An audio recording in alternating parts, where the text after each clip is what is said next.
Ladies and gentlemen, please welcome to the stage the Honorable Ian Steff, Acting Assistant Secretary for Global Markets and Acting Director General of the U.S. and Foreign Commercial Service and the United States Department of Commerce.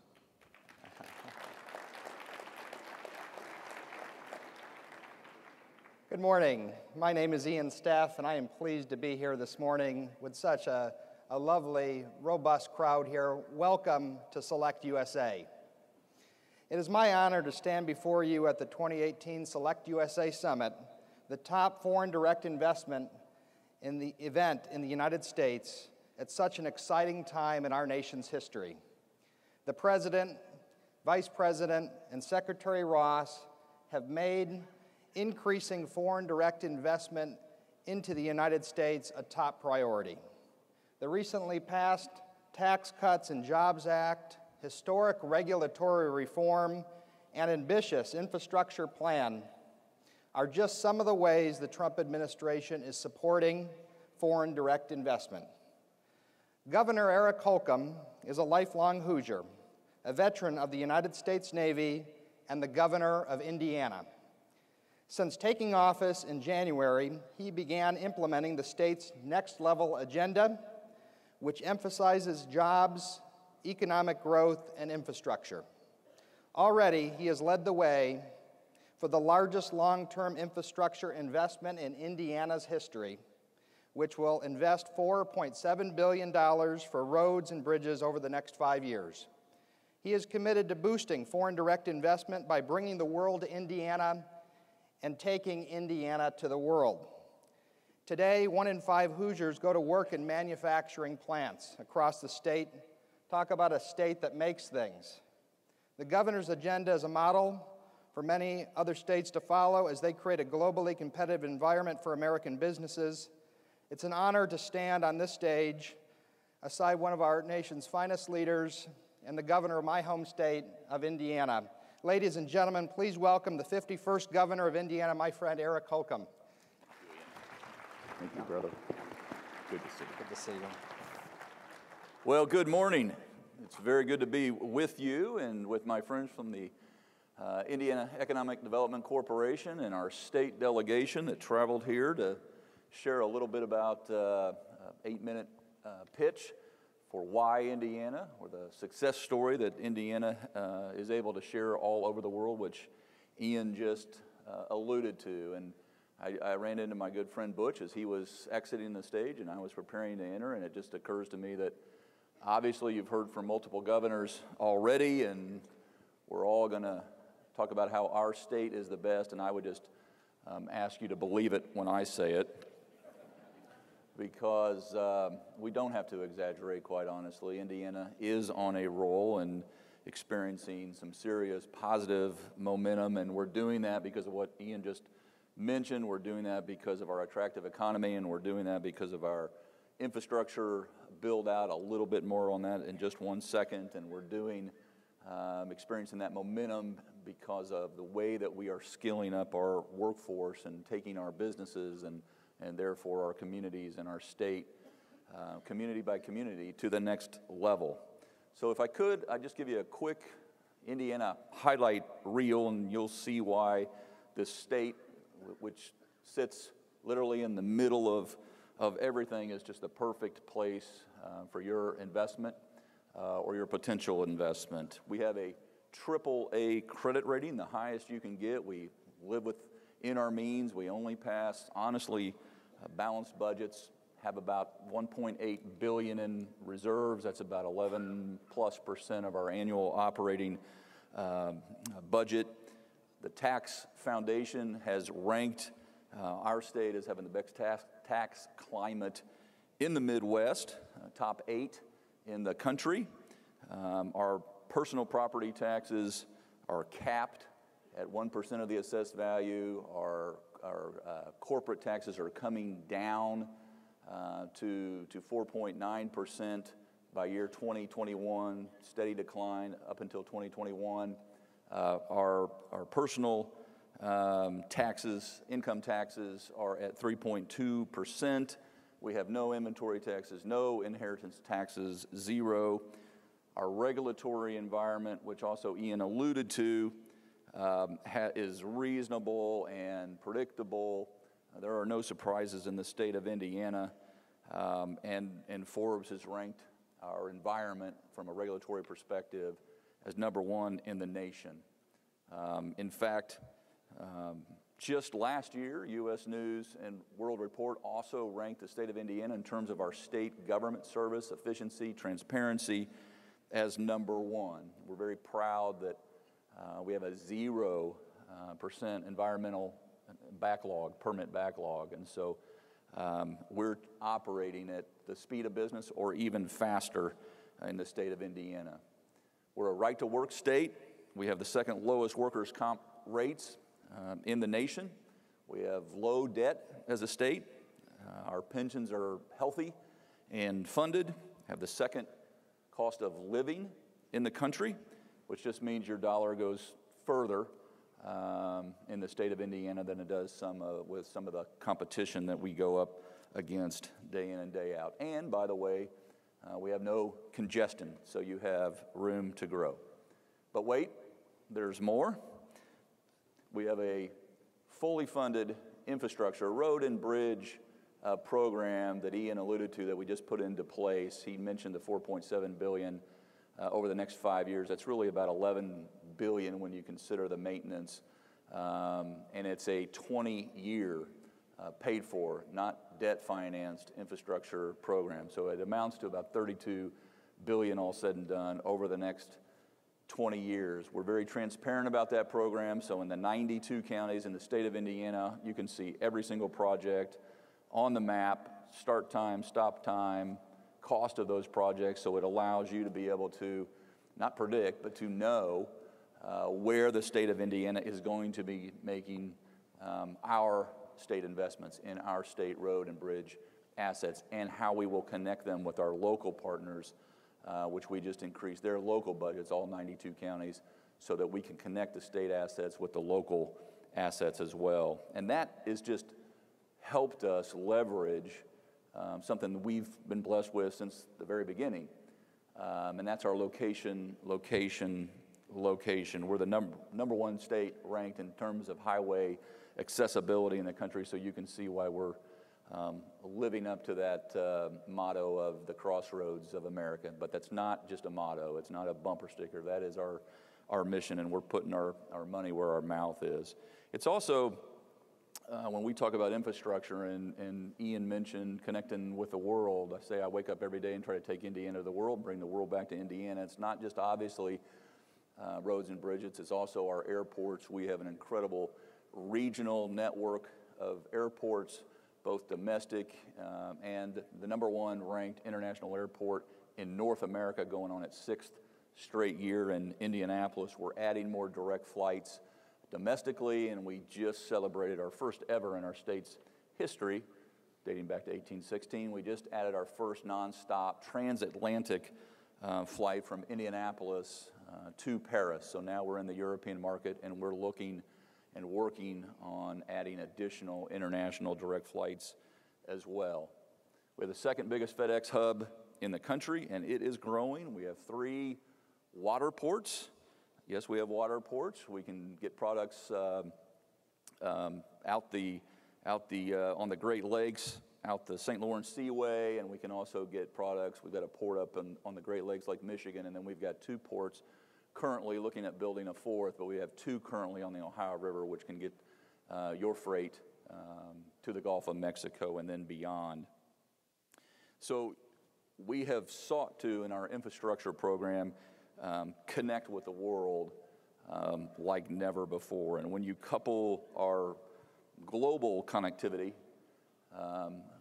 which is really the new word, which I just learned from the Italian ambassador yesterday, was glocal, is connecting our local communities with the global economy.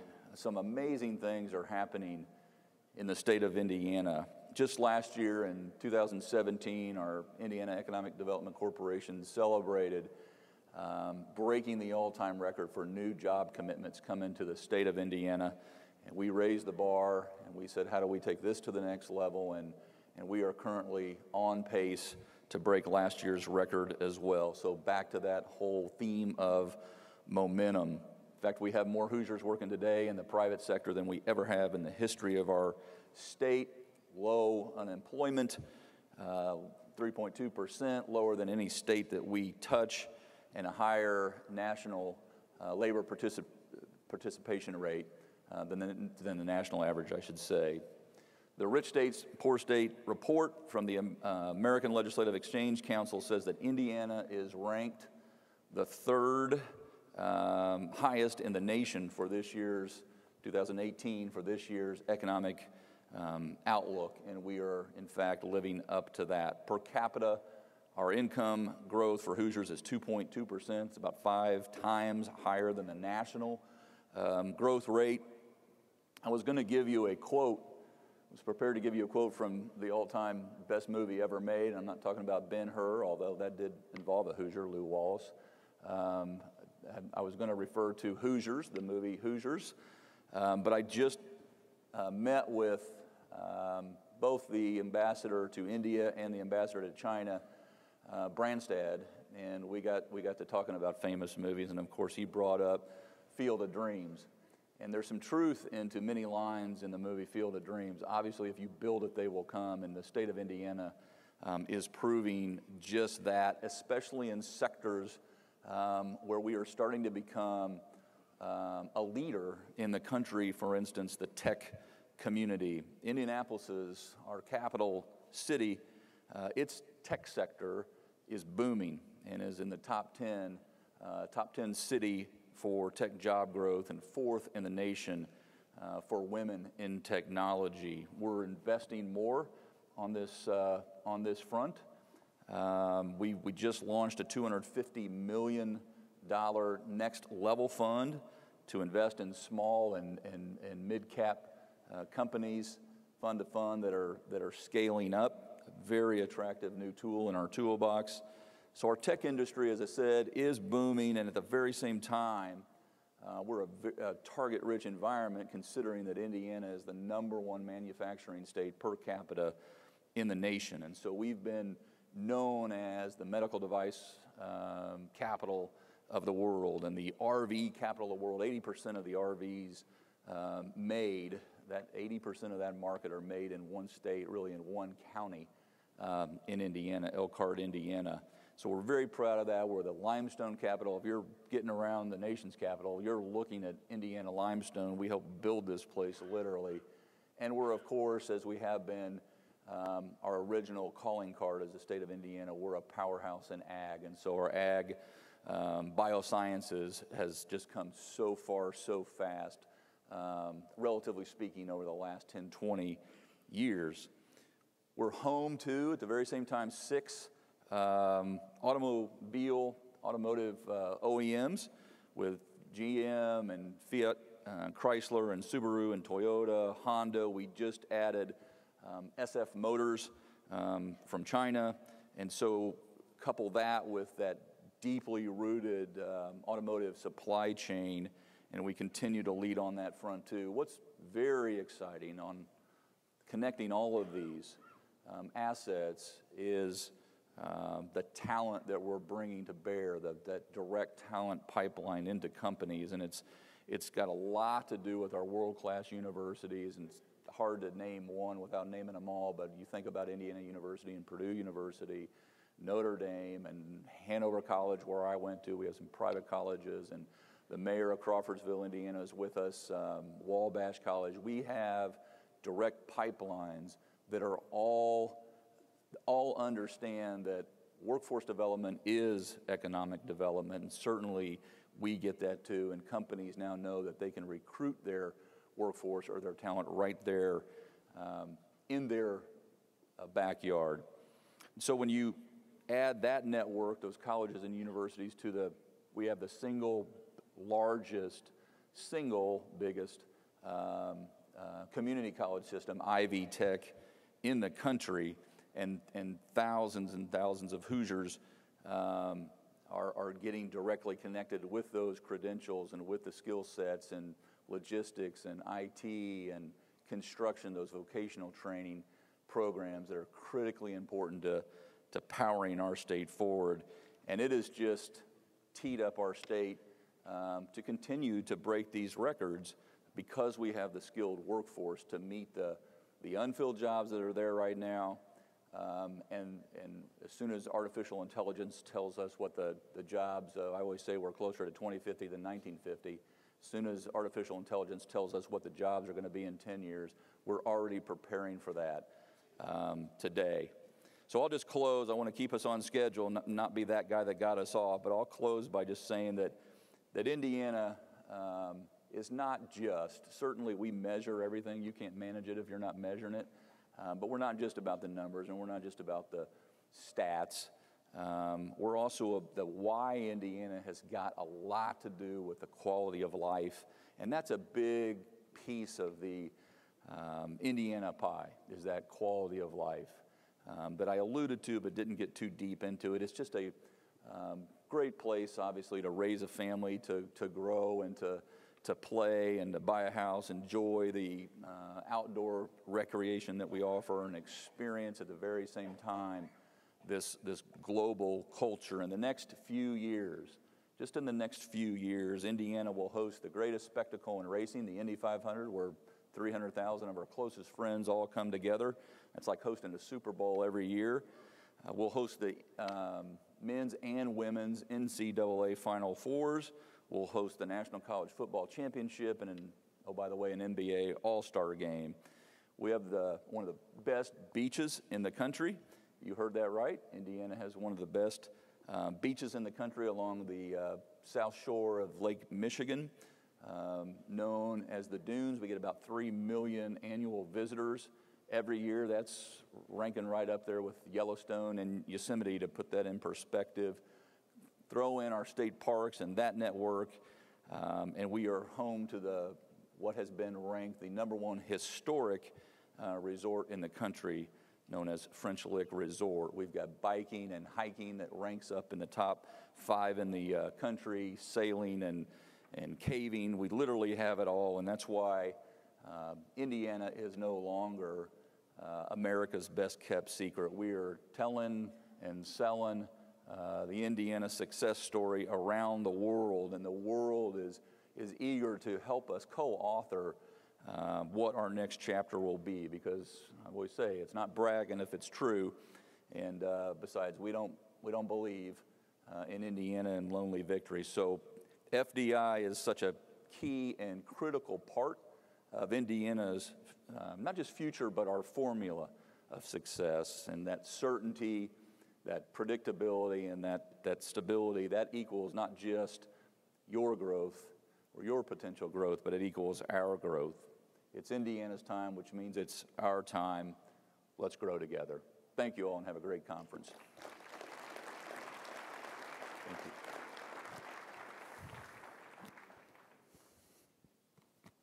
Ladies and gentlemen,